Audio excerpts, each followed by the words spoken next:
ഈ വണ്ണം കൂട്ടുന്നതേ നമ്മൾ കഴിക്കുന്ന ഭക്ഷണം കൊണ്ടല്ല.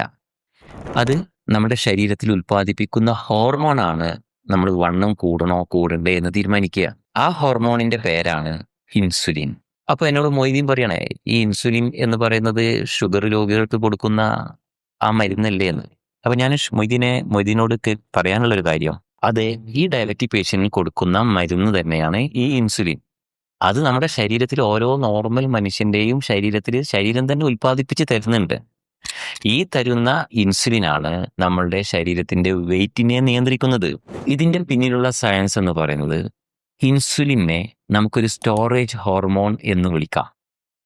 നമ്മുടെ ശരീരത്തിൽ ഭക്ഷണം കഴിച്ച് ലഭിക്കുന്ന ഗ്ലൂക്കോസിനെ ഓരോ കോശത്തിലേക്കും എത്തിക്കുന്നത് ഈ ഇൻസുലിനാണ്.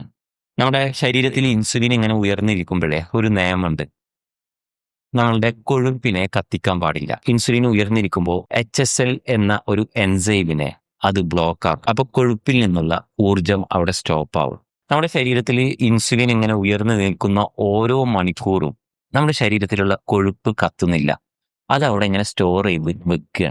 നമ്മൾ ഈ വൈറ്റ് റൈസ്, പിന്നെ അതേപോലെ juice, sugar, cake, bakery items ഒക്കെ കഴിക്കുമ്പോഴേ നമ്മുടെ ശരീരത്തിൽ ഇൻസുലിൻ ധാരാളം ഉൽപ്പാദിപ്പിക്കുന്നുണ്ട്. ധാരാളം ഉൽപ്പാദിപ്പിക്കുമ്പോൾ ഇതിൻ്റെ അളവ് അങ്ങനെ കൂടി എപ്പോഴും ശരീരത്തിൽ നിൽക്കുകയാണെങ്കിൽ ഈ പ്രോസസ്സൊക്കെ നടക്കും. അവിടെ നമ്മുടെ ശരീരത്തിലെ കൊഴുപ്പ് കുറയുന്നില്ല, കത്തുന്നില്ല, എന്നാലോ അതിൻ്റെ സംഭരണം കൂടിക്കൊണ്ടേയിരിക്കുകയാണ്. നമ്മൾ ദിവസവും ഒരു 6 നേരം ചെറിയ ചെറിയ സ്നാക്സ് ഇങ്ങനെ കഴിച്ചുകൊണ്ടിരിക്കുകയാണെന്നുണ്ടെങ്കിൽ നമ്മുടെ ശരീരത്തിൽ ഇൻസുലിൻ്റെ അളവ് എപ്പോഴും ഉയർന്നുകൊണ്ടിരിക്കും, 24 മണിക്കൂറും ഉയർന്നുകൊണ്ടിരിക്കും.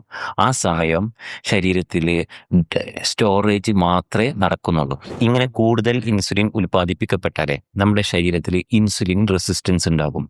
ഇൻസുലിൻ റെസിസ്റ്റൻസ് ഉണ്ടാകുമ്പോൾ ശരീരത്തിലെ കൊഴുപ്പ് കൂടി നിൽക്കും. ശരീരത്തിലെ കൊഴുപ്പ് കൂടുമ്പോൾ നമ്മൾ വണ്ണം കൂടും. ഈ വണ്ണം കൂടുന്നതോടനുസരിച്ച് വീണ്ടും ഇൻസുലിൻ റെസിസ്റ്റൻസ് നമ്മുടെ ശരീരത്തിൽ വീണ്ടും ഉണ്ടായിക്കൊണ്ടേയിരിക്കും. ഈ ദുഷിച്ച ഈ ചക്രം ഇങ്ങനെ ആവർത്തിച്ചു കൊണ്ടേയിരിക്കും. ഈ ഒരു സ്റ്റേജിൽ എനിക്ക് നിങ്ങളോട് പറയാനുള്ള ഒരു ടിപ്പ് എന്താണെന്ന് വെച്ച് കഴിഞ്ഞാൽ, നിങ്ങൾ കഴിക്കുന്ന ഭക്ഷണം ഒരു 4 മണിക്കൂറെങ്കിലും മിനിമം ഇടവേളകൾ ഉണ്ടായിക്കോട്ടെ.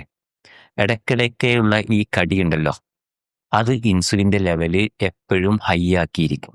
പിന്നെ അതേപോലെ തന്നെ നമ്മൾ മനസ്സിലാക്കേണ്ടത്, നമ്മുടെ ചില ആളുകളുടെ കഴുത്തിൻ്റെ ബാക്കിൽ ഒരു കറുപ്പ് കളർ ഉണ്ടാകും. ഈ കറുപ്പ് കളറ് ഇൻസുലിൻ റെസിസ്റ്റൻസിൻ്റെ ഒരു അടയാളമാണ്.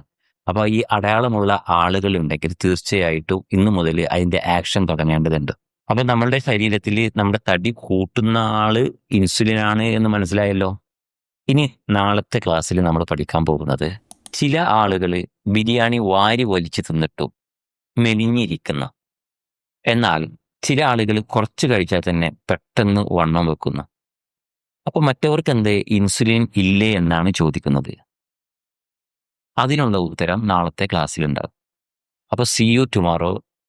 Bye bye.